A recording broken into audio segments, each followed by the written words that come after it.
तो डायरेजेनिक इकोलाई क्या होते हैं, एंटीजेनिकली डिफरेंट होते हैं इकोलाई से, मतलब इनमें सरफेस एंटीजन जो होता है ना, कौन सा एंटीजन, सरफेस एंटीजन जो होता है वो डिफरेंट होता है, ठीक है। सरफेस एंटीजन जो होता है बाकी इकोलाई से डिफरेंट होता है, ठीक है। ये कॉलोनाइज होते हैं इंटेस्टाइन में, ठीक है। और 6 टाइप के होते हैं, 6 टाइप्स के होते हैं, जैसे ये देखिए, ठीक है। पहला है एंटेरोपैथोजेनिक, दूसरा है enterotoxigenic, entero invasive, entero haemorrhagic, entero aggravating और डिफ्यूजली एडरेंट, ठीक है। Enteropathogenic, entero toxigenic, entero invasive, ठीक है, एंटेरो हीमरेजिक, ठीक है, एंटेरो एग्रीवेटिंग, ठीक है, और डिफ्यूजली एडरेंट, ठीक है। डिफ्यूजली एडरेंट इकोलाई, ठीक है। ये 6 इनके टाइप्स होते हैं, ठीक है। अब अपन बात करते हैं एंटेरोपैथोजेनिक इकोलाई की, ठीक है। तो एंटेरोपैथोजेनिक इकोलाई क्या होता है कि ये इन्फेंटाइल डायरिया करवाता है। क्या करवाता है, इन्फेंटाइल डायरिया, मतलब कि 1 to 2 ईयर के चाइल्ड में डायरिया करवाता है, ठीक है। पर्सन टू पर्सन स्प्रेड होता है इसका, ठीक है, एक से दूसरे बंदे में फैल जाता है। नॉन टॉक्सिजेनिक होता है, नॉन इन्वेजिव होता है, मतलब कि ना तो कोई टॉक्सिन प्रोडक्शन करता, ठीक है, ना तो कोई टॉक्सिन प्रोडक्शन करता है ये, और ना ही कोई किसी सेल को इन्वेड करता है, ठीक है, ना ही किसी सेल को इन्वेड करता है, ठीक है।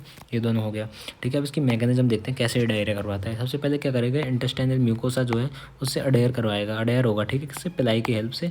और पिलाई क्या करेगी, पेडिस्टाल्स फॉर्म करेगी, पेडिस्टाल जो कप लाइक प्रोजेक्शन होते हैं, ठीक है, ऐसे ऐसे कप लाइक एक प्रोजेक्शन होते हैं, उनको बोलते हैं पेडिस्टाल्स, ठीक है, वो फॉर्म करेगी। अब ये पेडिस्टाल्स क्या करेंगे, ये करेंगे डिसरप्शन कर देंगे ब्रश बॉर्डर एपिथेलियम का, ठीक है।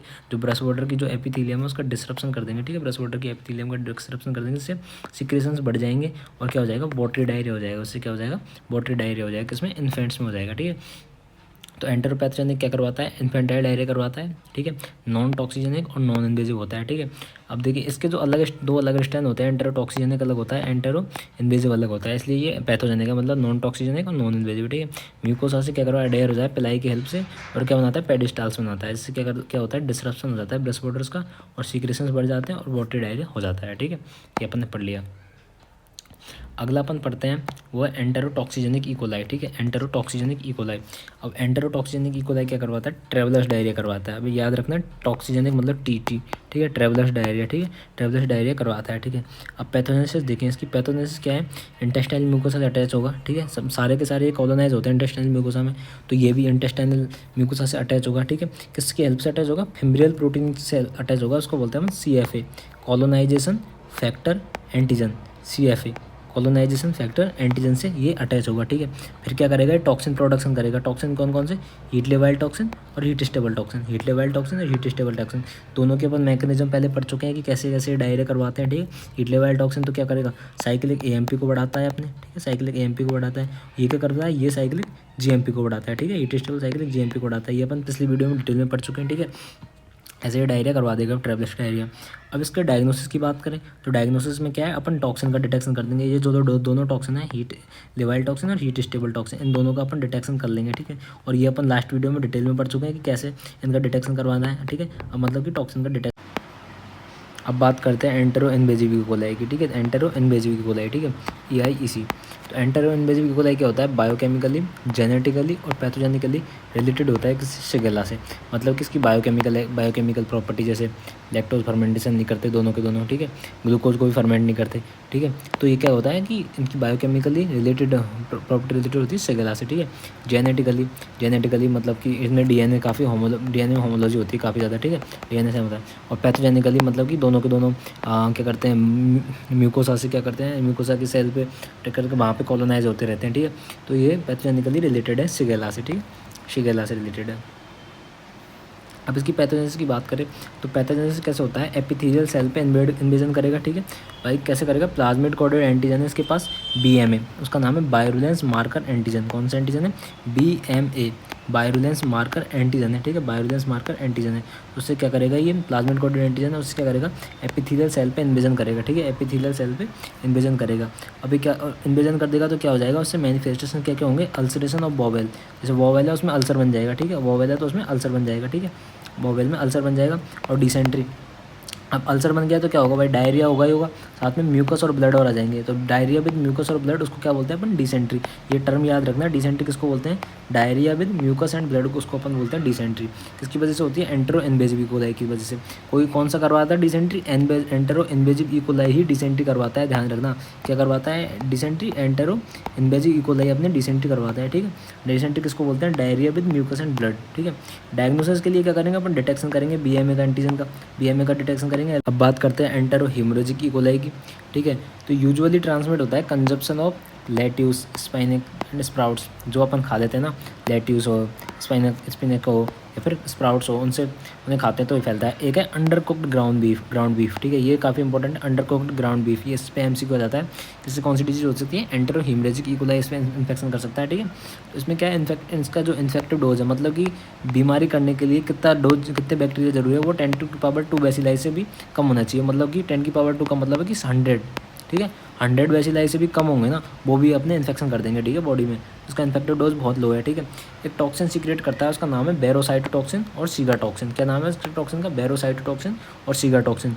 अब ये सीगाटॉक्सिन क्या है, ये शिगेला डिसेंट्री टाइप 1 के टॉक्सिन के समान है। किसके समान है, शिगेला डिसेंट्री टाइप 1 के टॉक्सिन के समान है, ठीक है। शिगेला डिसेंट्री टाइप 1 के टॉक्सिन के समान है।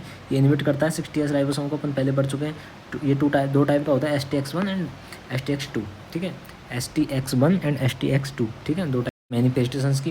तो एंटेरो हेमरेजिक इकोलाई में क्या क्या मैनिफेस्टेशन जो है बॉडी में हो सकते हैं, ठीक है। तो मैनिफेस्टेशन में सबसे पहला है हेमरेजिक कोलाइटिस हो जाएगा। अब हेमरेजिक कोलाइटिस में क्या क्या सिम्टम्स अपने आएंगे, ठीक है। इसमें आएगा ब्लडी डायरिया हो जाएगा एक तो, ठीक है, ब्लडी डायरिया हो जाएगा, एब्डोमिनल पेन होगा, ठीक है, और फीकल ल्यूकोसाइटोसिस, मतलब कि फीकल ल्यूकोसाइटोसिस का मतलब है स्टूल में जो है ल्यूकोसाइट्स प्रेजेंट होंगी, स्टूल में जो है ल्यूकोसाइट्स प्रेजेंट होंगी, ठीक है। लेकिन फीवर एब्सेंट होगा, ठीक है, पेशेंट को फीवर नहीं होगा, ध्यान रखना, ठीक है। क्या कहते हैं, ब्लडी डायरिया है, एब्डोमिनल पेन है और फीकल ल्यूकोसाइटोसिस है, लेकिन फीवर एब्सेंट है, ठीक है।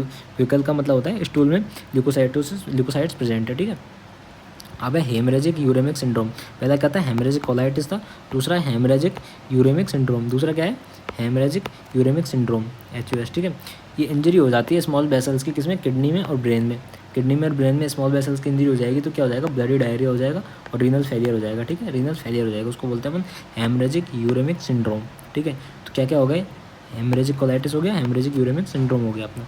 अब डायग्नोसिस की बात करें तो डायग्नोसिस कैसे करते हैं, स्पेशल कल्चर मीडिया यूज़ करते हैं, सॉर्बिटॉल मैकोंकेगार। अब सॉर्बिटॉल क्यों यूज़ करते हैं, क्योंकि लैक्टोज को फर्मेंट करता नहीं, लेकिन ये सॉर्बिटॉल को फर्मेंट कर सकता है, ठीक है, सॉर्बिटॉल को फर्मेंट कर सकता है, जबकि बाकी जो इकोलाई है वो सॉर्बिटॉल को फर्मेंट नहीं करते, लेकिन ये जो है सॉर्बिटॉल को फर्मेंट करता है, इसलिए अपन सॉर्बिटॉल मैकोंकेगार को यूज़ करते हैं। दूसरा कौन सा यूज़ करते हैं अपन, रेनबो अगार। दूसरा क्या यूज़ करते हैं अपन, रेनबो अगार, ठीक है। अब आप टॉक्सिन डिटेक्शन करेंगे, टॉक्सिन डिटेक्शन कैसे करेंगे, बैरोसेल लाइन्स पे कर देंगे, ठीक है, गोल्ड स्टैंडर्ड है इसके लिए, ठीक है। और क्या है, DNA PCR अपन कर सकते हैं, ठीक है, DNA PCR अपन कर सकते हैं।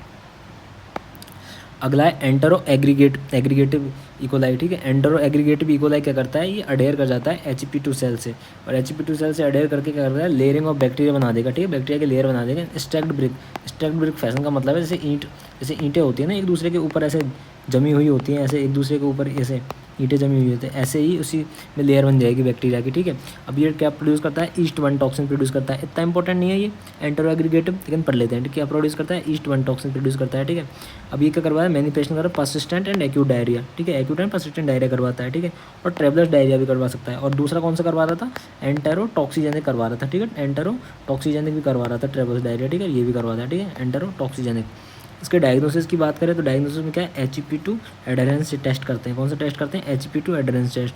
कौन सी सेल से ये अडेयर करता है, HP2 सेल से। और क्या करवाता है, बैक्टीरिया की लेयरिंग करवा देता है, किसमें, स्टैक्ड ब्रिक्ड फैशन में, मतलब कि जो ईंटें जमा होती है ना, ईंटों की एक ऐसे लेयर होती है, उस फैशन में ये क्या करवाता है, जैसे बैक्टीरिया की लेयर बनवाता है, ठीक है। अब क्या है, डिफ्यूजली अडेरेंट इकोलाई, सबसे लास्ट टाइप है, ये क्या करता है, लास्ट है, ये इंपॉर्टेंट है नहीं, लेकिन पढ़ लेते हैं अपन, ठीक है। एबिलिटी होती है इसकी, अडेयर HP2 सेल से अडेयर हो जाता है, ठीक है, डिफ्यूज पैटर्न में, किसमें, डिफ्यूज पैटर्न में। और क्या करवाता है, डायरियल डिजीज करवाता है पेशेंट को, ठीक है।